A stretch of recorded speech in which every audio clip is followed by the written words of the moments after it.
line worked and there wasn't a delay. Oh, they passed through radiation fire. They didn't conspire, so don't inquire. They didn't wear wires and they're not liars. They wore the attire, they're not actors for hire. Oh, they passed through radiation fire in a craft that looked like a tumble dryer. But they didn't wear wires and they're not liars. So just believe what I say.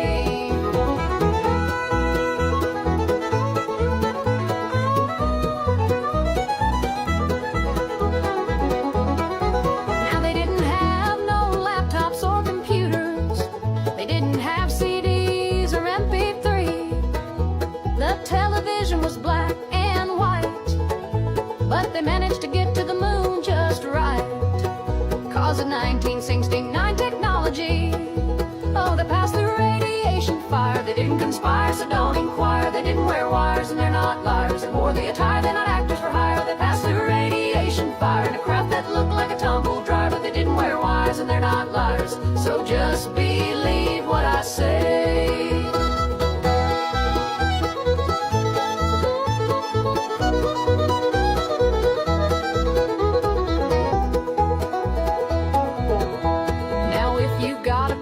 With all that, then you probably think the earth is flat. You don't understand science, you believe in giants, and it's just more conspiracies. Oh, they passed the radiation fire. They didn't conspire, so don't inquire. They didn't wear wires and they're not liars. They wore the attire, they're not actors for hire. They passed the radiation fire in a craft that looked like a tumble dryer. But they didn't wear wires and they're not liars. So just believe what I say.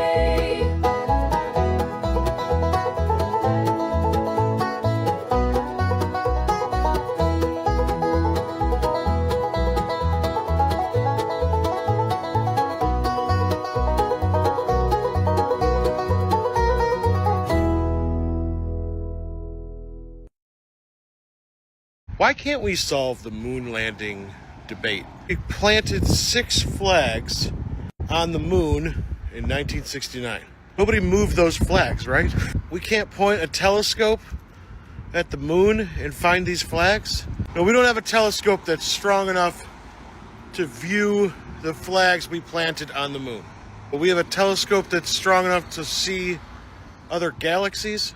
Yeah, that's right. The United States and China currently have a rover on Mars. Mars is 34 million miles away, and the moon is 230,000 miles away. Nobody wants to put a rover on the moon to see if these flags are there or any evidence of people being up there? Okay.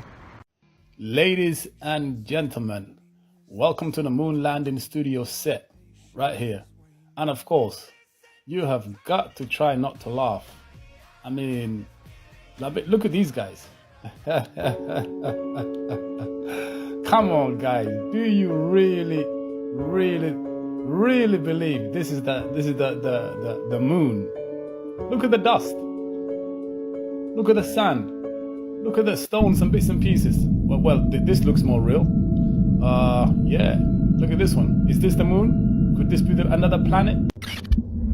Because so many people worldwide in the last 40 decades have been fed so much CGI, optic illusion, and posters reinforced by Hollywood, of course, they still buy this rubbish. Guys, we are here to tell you today the moon landing was 100% fake and achieved in a studio set.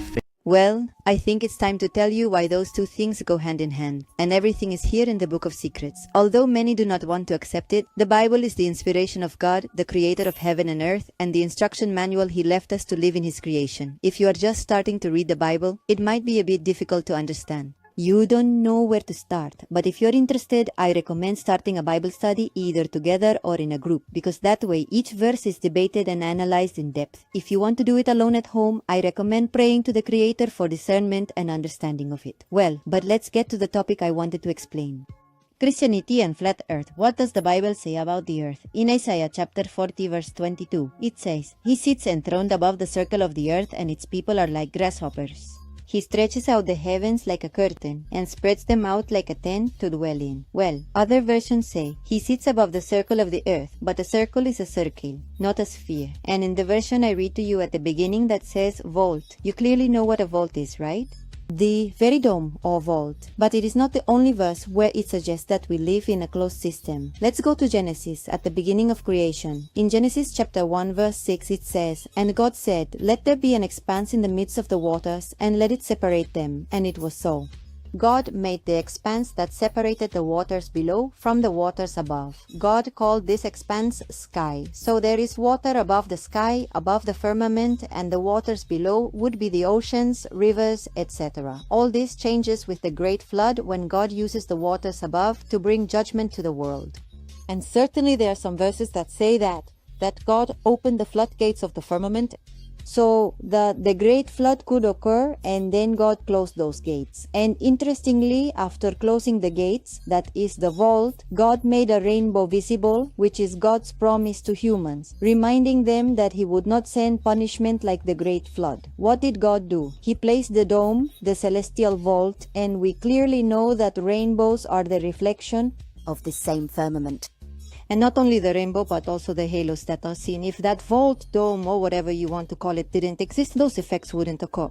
I thought I said I was going to change the content and stop talking about these topics, but well, I had to explain them to you. Well, and like this, there are a lot. Things in Genesis, in other books too, in the firmament, the ends of the earth, the giants, the giant trees, which all curiously are related. Coincidence or hidden truths?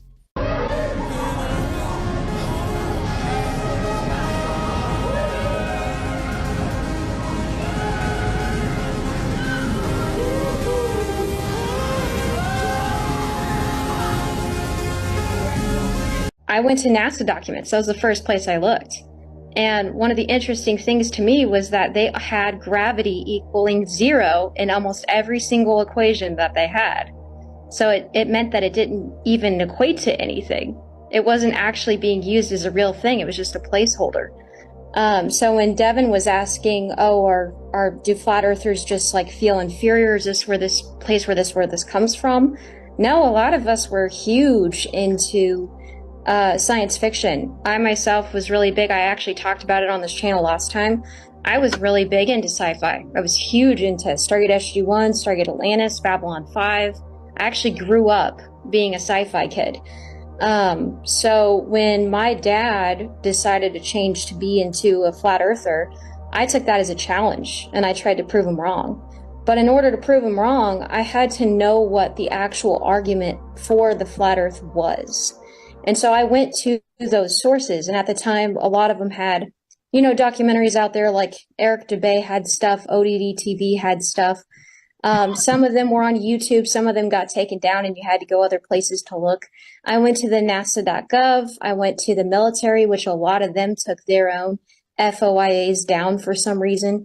CIA had their FOIAs and so did FBI on their website, and all of them had documents on flat earth. Probably totaling over 50 documents. So it's got a lot more to it than I think people would first assume.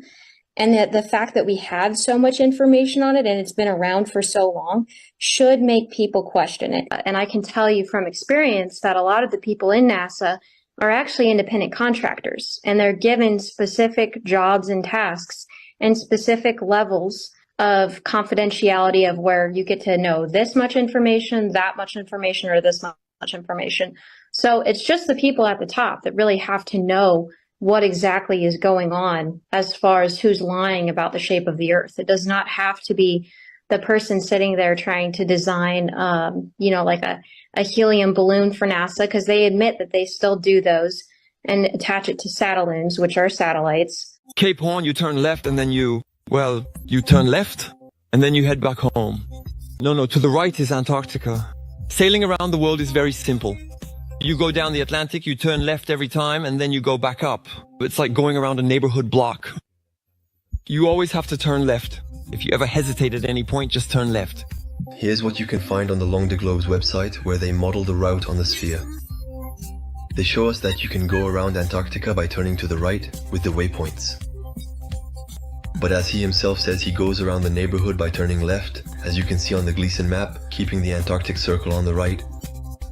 I already told you that a sphere cannot be unfolded. Here's the proof. Thank you, Francois. Cape Horn. Guys, the coolest thing ever happened tonight. It gave me total faith in the truth movement and humanity to snap out of the Matrix. Me and my 8-year-old went to get our hair cut in Bloomington, and when we got in there, we were just talking. One thing led to another. We start talking about flat Earth. 2 of these guys in there are flat earthers. 2 of these barbers. They said, "Oh yeah, we talk about this stuff openly almost every day." There's a dude sitting in the other chair across the way. One of the barbers is cutting his hair. We're just sitting there talking about flat Earth. I'm like, this is so freaking cool. 10 years ago, 20 years ago, 30 years ago, when I first figured this out, you could not talk about it. No one was receptive. They're waking up. Let's go. They don't want you to know what's happening at the real North Pole. Now, in the book of Genesis 2:10-14, talks about one river flowing out of Eden, the Garden of Eden, and splitting into 4 heads, as you can see here. In Genesis chapter 2, verse 9, it describes the tree of life in the middle of the Garden of Eden, right at the North Pole. Now, this was sent to me. It is a leaked photo of the North Pole, the tree of life that has been cut down. It is black because this is made of complete magnesium. All compasses only point north. Have a look at these satellite images of the North Pole. Have a look at this as well, the magnetic center. This is also why we experience the tides. It's due to the magnetism of the North Pole. The code has been cracked. This is the truth. Peace and love. This is an underwater sea cables map, and it literally proves that the Earth is flat and geocentric. Now, if you didn't know this, these sea cables literally connect all of us. Cables are responsible for carrying approximately 95% of the world's internet traffic. No satellites, no nothing, just these cables. Now, why is this map important? Well, you're going to see how the cables do not connect from here to here and down to here. But on a flat Earth map, it's because these places are the furthest away. They can't stretch that far. They would never lay cables that long, right? Well, what about right here? Look at it on the flat Earth map. It's just a short, simple line. Now, these cables literally prove that the Earth is not a globe. They don't go from Australia to Africa and over to South America. It's because the Earth is flat, just like all of our ancestors told us. And this is what the real map of the world looks like. And oddly enough, it's the same map that the United Nations use in their logo. Wow. The truth is always in plain sight. Peace and love.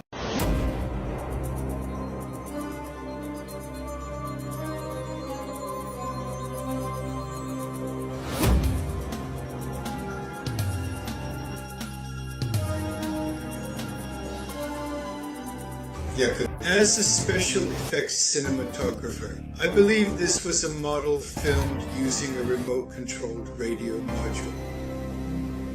It looks like it was shot in a large studio using front projection with a radio-controlled mock-up simulating the rover's movement on the lunar surface.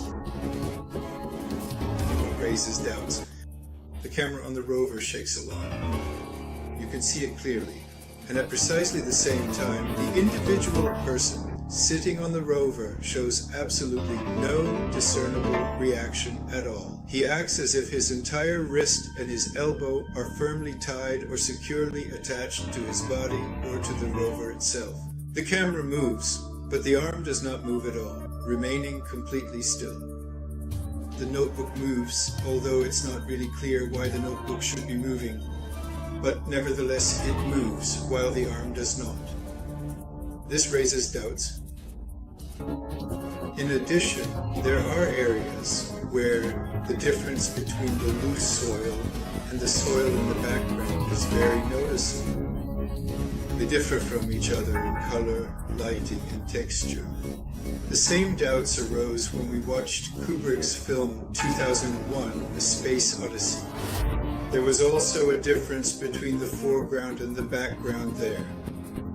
There was also some inconsistency there. Most likely these shots were filmed here on Earth under Earth's gravity. Changes in filming speed effectively convey the conditions of working on the moon.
The flat Earth map dates back over 1,000 years. This map is credited to being created by a Persian astronomer. His name was Al-Biruni and he lived between 973 AD to 1048 AD. It's the official map of the United Nations and also the United States Geological Survey. It used to be present in many places before the creation of NASA and the Antarctic Treaty in 1959. Here you see it with Admiral Byrd. This map has been restored by Dmitry from Russia with suggestions of mine, Idialenkar. Known by my YouTube channel Flat Earth Banjo, I asked Dmitry to include the Bermuda Triangle and Point Nemo, a place deep in the Pacific where NASA buries rockets. Then Robert Tozzi, a professional mapmaker, came along and enhanced the map even more. There are many people now selling this map online, but if you could order it from my online store, I would greatly appreciate it. Visit my online store now and order one of the items. I humbly thank you.